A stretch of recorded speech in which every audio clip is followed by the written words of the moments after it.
A delicious pickle masala is the base of this amazing Achari Kheema. Take a bite and you'll know what I mean.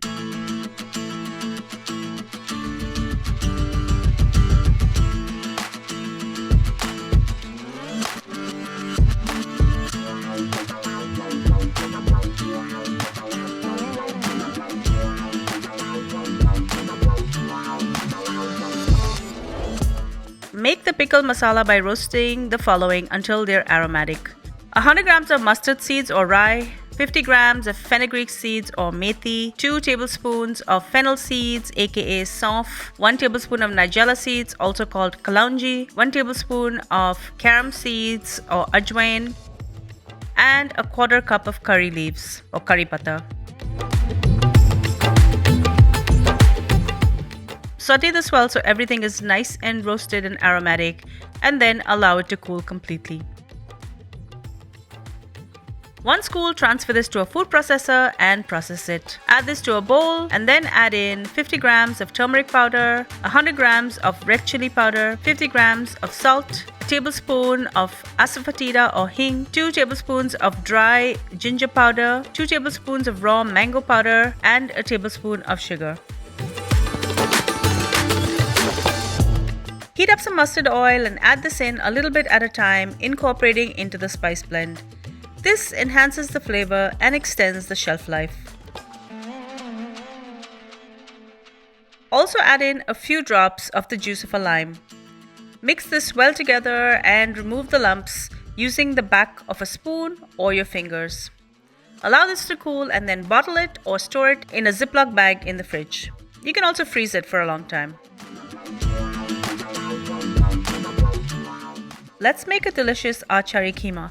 Heat some oil and start with the garnish. I'm going to saute 2 to 3 tablespoons each of garlic and ginger and 1 chili that I've sliced. I'm also going to add in a quarter cup of curry leaves. Saute this and then remove it.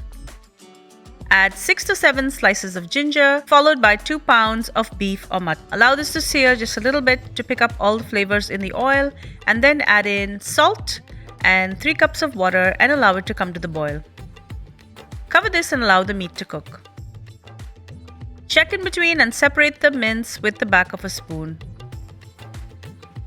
I love recipes that call for the meat to be boiled as it gets rid of a lot of the scum or impurities that float to the top. These can just be skimmed off. Remove the meat and save the stock.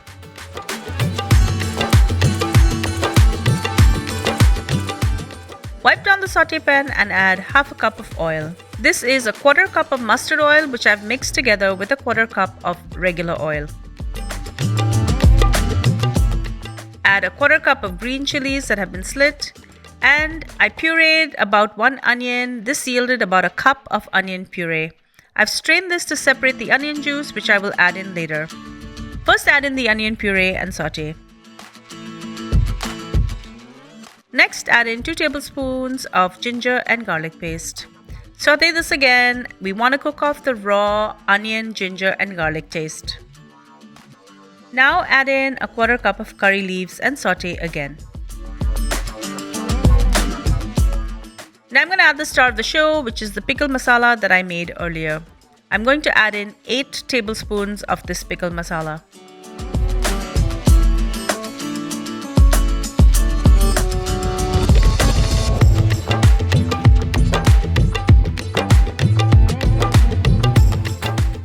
Next add in 1 cup of tomato puree. I just blanched 2 tomatoes and pureed them.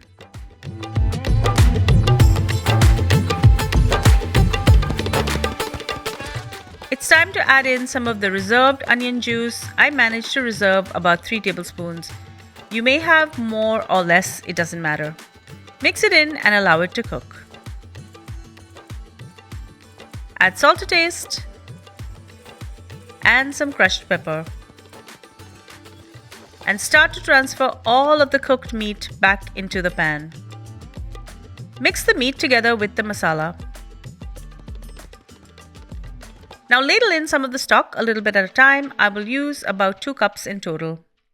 You want to cook this for about 20 to 30 minutes, allowing the meat to absorb all of the liquid before adding more.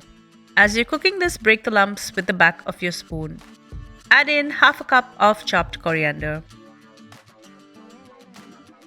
When the liquid is almost dried up, I'm going to add in some eggs.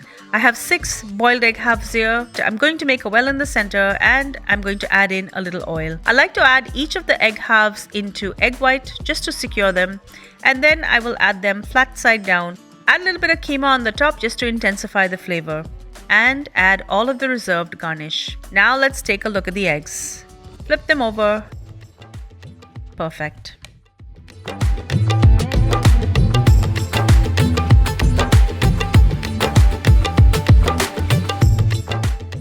Serve this with roti or naan and enjoy.